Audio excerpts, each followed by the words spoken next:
Kashi news channel, सच है तो बोलेगा। वाराणसी के काशी हिंदू विश्वविद्यालय कार्डियोलॉजी के विभागाध्यक्ष प्रोफेसर डॉक्टर ओम शंकर ने कुलपति पर गंभीर आरोप लगाया है। वहीं डॉक्टर ओम शंकर ने वार्ता के दौरान कहा कि कुलपति भ्रष्टाचारियों को संरक्षण दे रहे। इतना ही नहीं, बातचीत में उन्होंने कहा कि प्रथम भ्रष्टाचार आता है कि इन्होंने हमें 55 दिन पहले इस आरोप में हटा दिया कि हम आवरण अनशन के दौरान कार्य नहीं कर रहे थे। इस दौरान डॉक्टर ओम शंकर ने कहा कि जब हमने पत्राचार किया तो उन्होंने पुनः हमें विभागाध्यक्ष बना दिया और हमें 55 दिनों तक जो हटाया गया उसका विस्तार भी नहीं किया गया, जिसको लेकर हमने कुलपति को पत्र भी लिखा था। आगे उन्होंने यह भी कहा था कि जितने दिन हम आमरण अनशन पे थे इतने दिन हम 24 घंटा मरीजों की सेवा किए हैं, जिसका सबूत बीएचयू के लोकल इंटेलिजेंस और सीसीटीवी फुटेज में कैद है।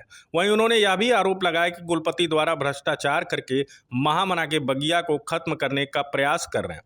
उन्होंने इस दौरान आरोप लगाया कि हमें पद से हटाकर हमारे विभाग में 4 भर्तियां निकाल रहे हैं और अब कुलपति द्वारा अपने मनपसंद कैंडिडेट को हमें पद से हटाने के बाद पुनः उनकी भर्तियां करना सुनिश्चित किया है, जिसका हमारे पास प्रूफ है। आपने वार्ता बुलाई है, क्या प्रमुख विषय क्या है?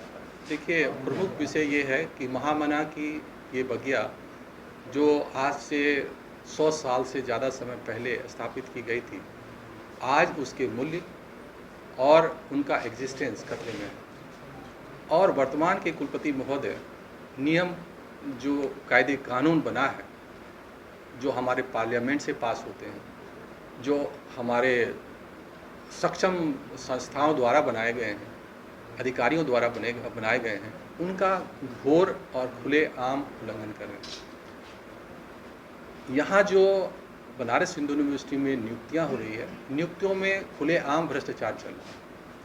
जिसको मन होते हैं प्रमोट कर देते हैं, जिसको मन होता है नियुक्त कर लेते हैं, और ये मनमानी चल रही है।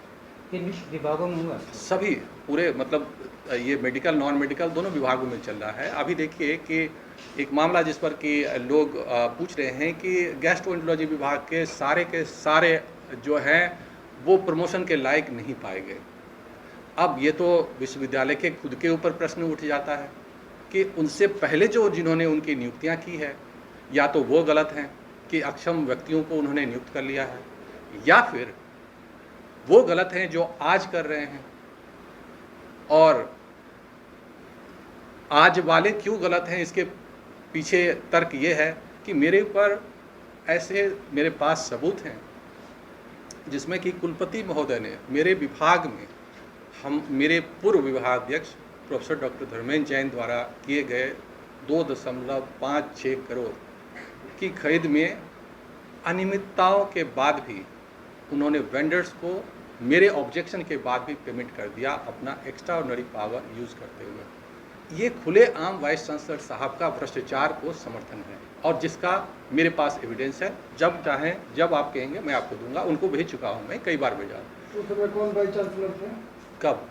जब पेमेंट हुआ था स्टाफ पावर लगा करके जांच के दौरान? नहीं, पेमेंट तो यही इन्होंने किया है ना। जी हाँ, वर्तमान के बारे में कर रहे हैं।